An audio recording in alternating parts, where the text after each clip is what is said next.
Ever wonder what it really takes to build a business and a life that feels like yours?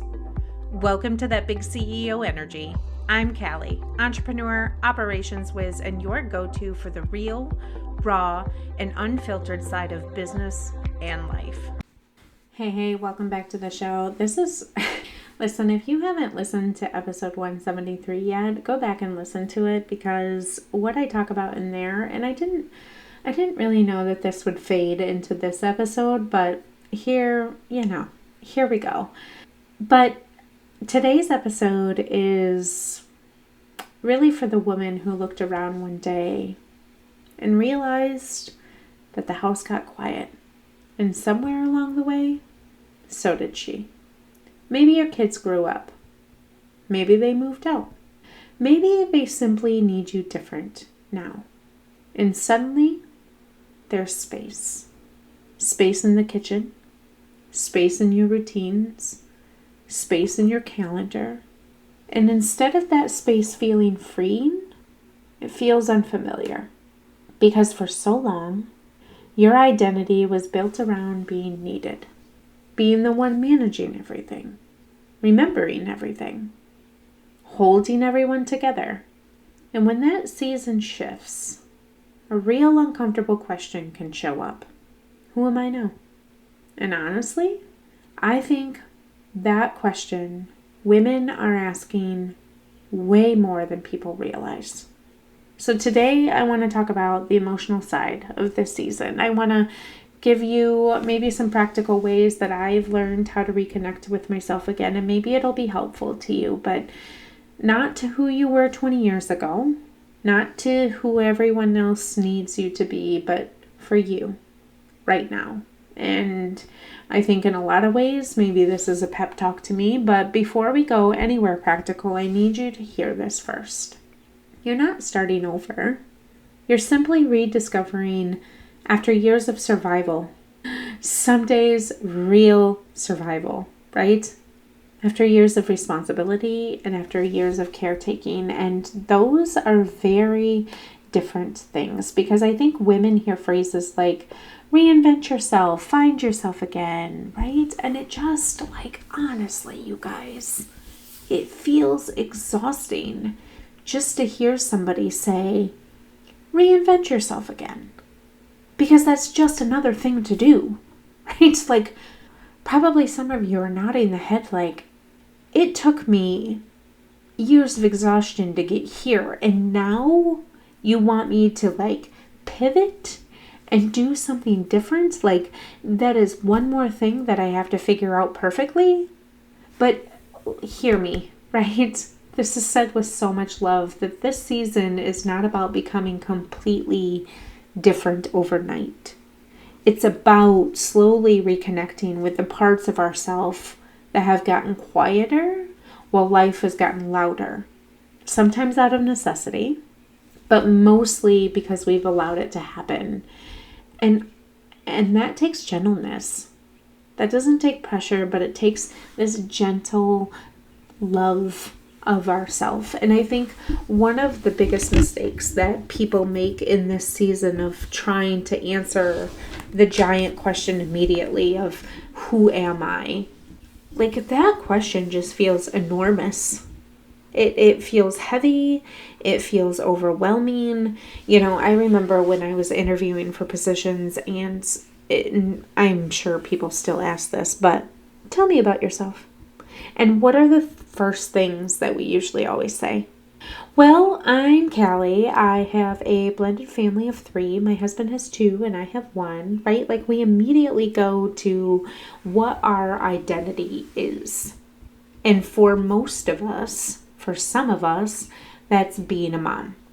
Or if you don't have children, you say maybe something along the lines of, well, my name is Callie. I've lived in Midland for, 30 plus years. I'm married to my best friend, Chris, and, we ride motorcycles on the weekends, and I blah, da, da, da, da, right? It all starts. I have this hobby, and I do this, and da, da, da, da, da, and I take care of my mom on the weekend, whatever that is. But this question, however you want to ask it, of who am I, it feels ginormous. It feels super overwhelming. So I want to ask you smaller questions. Questions like, what makes me lose track of time? And do you smile when you think about that?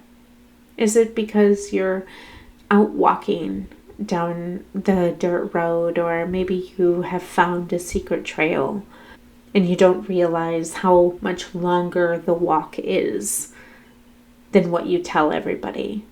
What makes you lose track of time? What makes me feel lighter? Is it when I sit on my back patio and the sun just kisses my face and the warmth touches my shoulders? What conversations energize me? Is it when I'm sitting with my husband on a Friday night and we are comfortable in our recliners at 8 p.m. and we talk about literally everything, and sometimes we go on a drive through neighborhoods that those are not our people, and we just wonder, what are their lives like?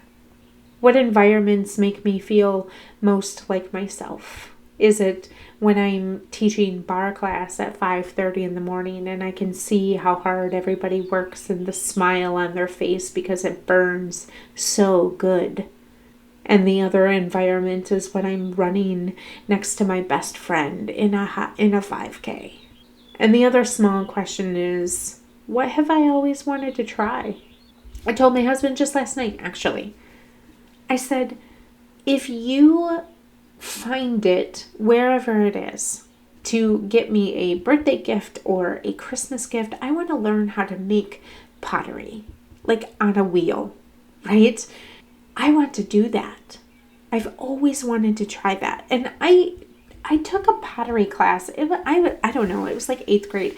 I had the best middle school ever. Well, it was like kindergarten through 8th grade. And the reason I did is because the pastor and teacher, Mr. and Mrs. Seifert, I will never forget them in my whole entire life. They were the best people at finding new things for us to try. You guys, I wish I could bottle up my 5th through 8th grade year and just give it to anyone who wants to try things, because it was just like the coolest experience. But what have I always wanted to try? And so those questions, right? And I'll say them again because I know I blabbed in between them, but those questions are smaller questions. What makes me lose track of time? What makes me feel lighter? What conversations energize me? What environments make me feel most like myself? And what have I always wanted to try? Because our identity is not found in like this one big dramatic movement, right? It's rebuilt through smaller experiences. It's rebuilt through being curious and paying attention to ourselves again. And this is one of the simplest and most powerful things I think that you can do, is when you start noticing what gives you energy. Not productivity, but energy. Because after years of living in responsibility mode, many women become so disconnected from themselves that they stop noticing how things actually make them feel. And that was one of the things that I had to learn in therapy, was how do the things that I am consuming, the things that I am doing, the things that are coming into my life, how do they actually make me feel? And I had to name them with a feeling. Like, that makes me feel super exhausted. It makes me feel like radiant joy. And so you can start to kind of delegate them into like the little buckets that they come into, but that's being connected to yourself. That is discerning what is happening to you and for you and with you. But when they become so disconnected, you can't even hear and sense and discern what makes you feel something. And so maybe start by asking yourself even just simple questions like, what drains me immediately? Like, what is one thing? And for me, you know what drains me immediately is my phone. And I said it in 2 episodes ago, so episode 172, and I was talking about how my phone just like it has become just this pit of nothingness. Like, if I need a place to go numb and feel absolutely nothing and just like put myself to sleep, I can start scrolling. That is the one place that I know that will drain and suck the life out of me. But what fills me back up, and that's another question that you can ask yourself, is what fills you back up is real conversations. Like sitting next to my husband, having conversations with my bestie when we're driving to different bookstores. Oh my gosh, you guys. My best friend Addie and I went on, I live in Michigan, so they have this Michigan book hop. We're going to take a little tangent here for a minute. And you go, like they have a map of, we did this with yarn stores, which was super fun, but it's a bookstore hop and it's independent bookstores. And so they have this map with participating bookstores, and you go and they have like a bingo card and you fill it all out. It's like the cutest thing ever. Anyways, we went, and I know that when her and I get in a car, we have some of the most invigorating conversations, and that just fills my cup. Like, it just fills my cup. We talk about motherhood. We talk about random things. We talk about trips that we have taken, and same with my husband. Like I just mentioned, like we'll drive into random neighborhoods, and like we have no business, like we're not going to buy a $500,000 house. That's not us. But it just sparks conversation, right? And having deep conversations with people that I love, like that actually fills my cup. And so back to these questions, right? The first one was what drains you immediately. The second one is what fills you back up. And then who do I leave feeling lighter around? And that kind of is part of the same question of what fills you back up. For me, it's the same, right? Like my best friend and my husband, like they just and same with my brother-in-law and sister-in-law, like we just have the best time with them. We just do. And our girls, like when they're home and we all went to dinner the other week, it was just like I felt so light. I felt so free. I felt fun. And then another question I think that you can start asking yourself is, what activities make you feel calm? Maybe creative, excited, or grounded. Like, what are those things that you do that are particular to you that make you feel these certain things? And we don't have to overcomplicate it, right? Like I didn't overcomplicate it. It's just simple conversations with people. But maybe you realize you love bookstores. Maybe you feel amazing after walking outside. Maybe you miss creating things. Maybe you miss music or just miss being around people, right? Or quiet mornings. But all of those things matter because they're clues.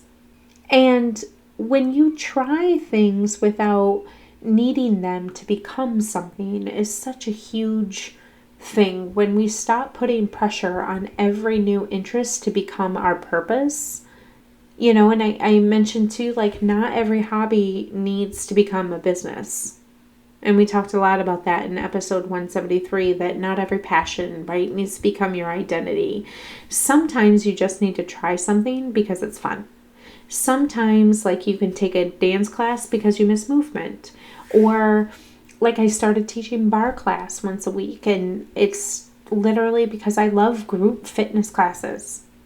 But sometimes, maybe you join a book club because you want connection. And honestly, I think people who, and women in particular, who spent years carrying responsibility forget that they're just simply allowed to enjoy things.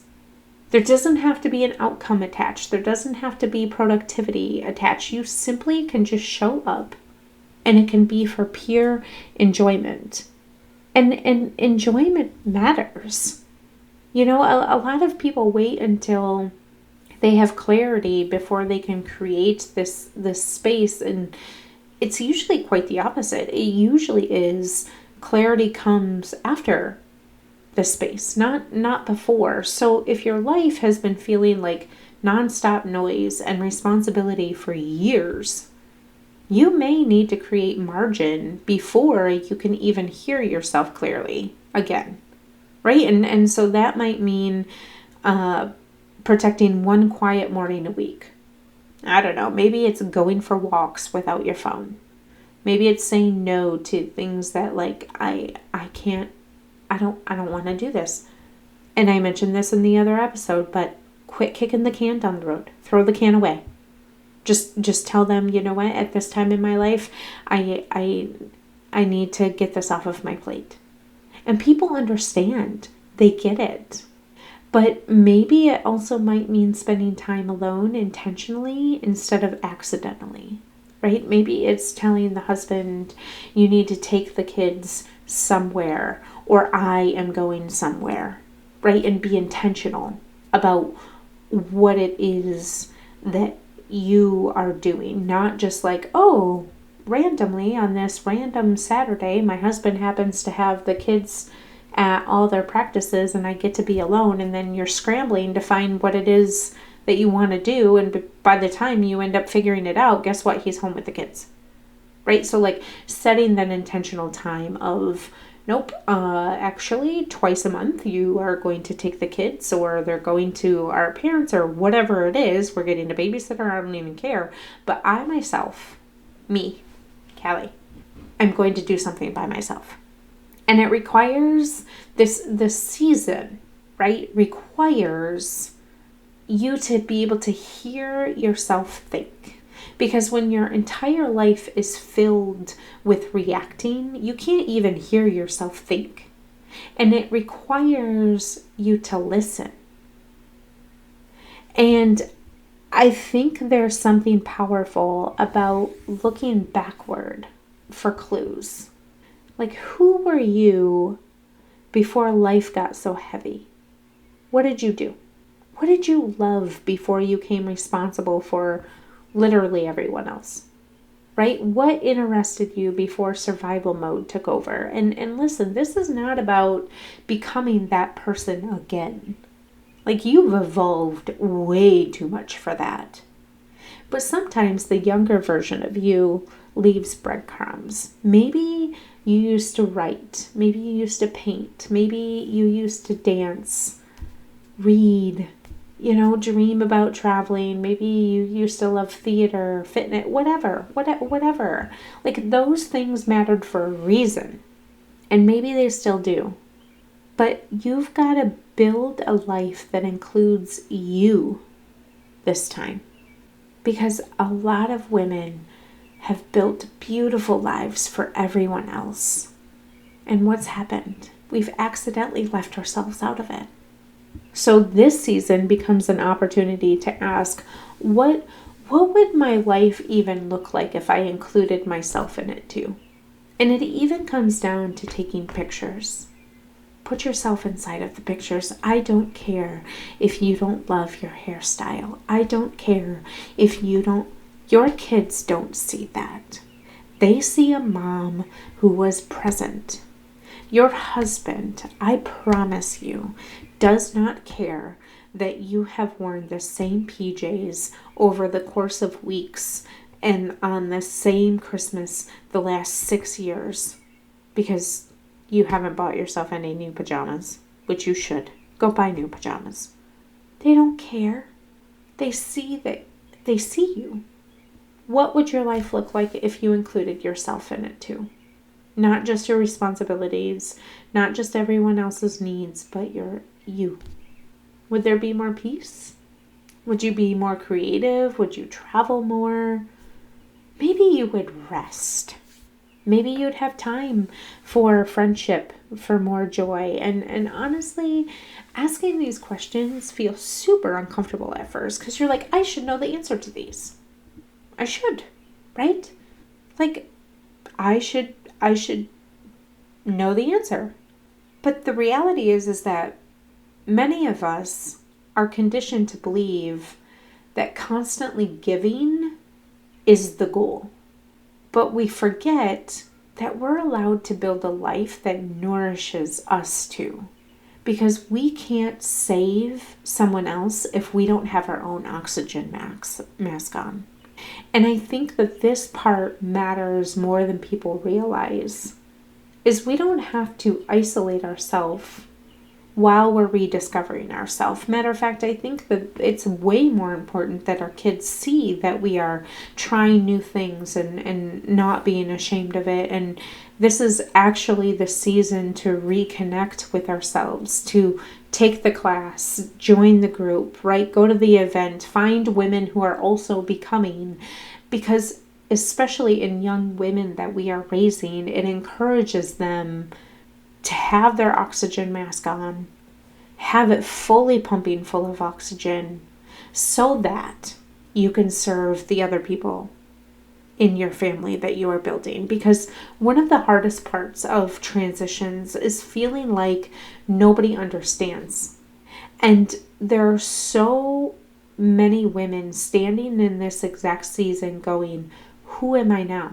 Where's my oxygen mask?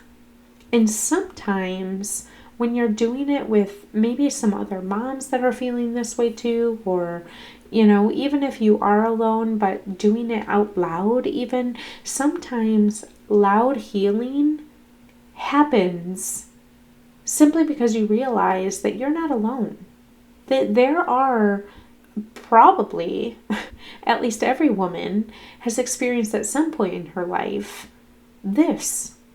And so when we're able to find community sort of in this season or heal out loud, there's just this internal shift that happens.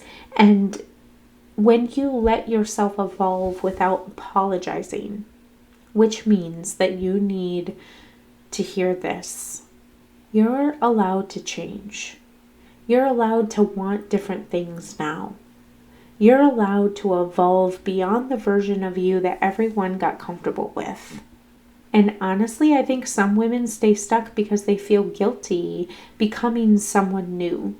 But growth requires evolution. And this season may not be asking you to return to who you were. It actually may be asking you to become someone that you've never even had space to be fully before. And so because I'm like a super practical person, and you're sitting there probably going, okay, but like, what do I actually do to start? The answer is start small, right? Like, don't wait for some massive revelation, because your identity shifts through repeated experiences, right? We've talked a lot about the brain and how it leans towards comfortable. It doesn't like when you disrupt what is happening inside of it.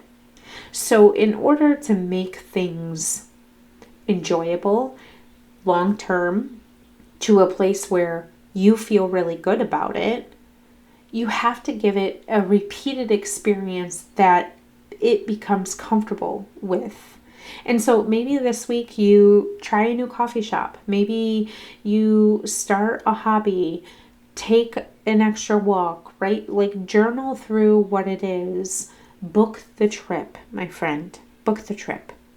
Rearrange your bedroom, right? Like, say yes when you're asked to go out with the girls on a Thursday night. Who cares if you're home by 9:10 and in bed by 9:30, right? Like, go out. If that is what you desire, take a class.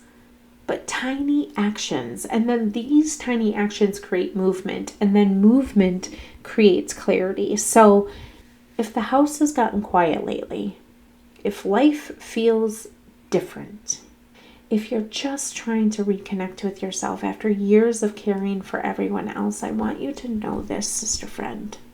You're not behind. You're not lost. You are simply standing in a season that finally has room for you again. And maybe this chapter isn't about finding yourself. Maybe it's finally choosing yourself.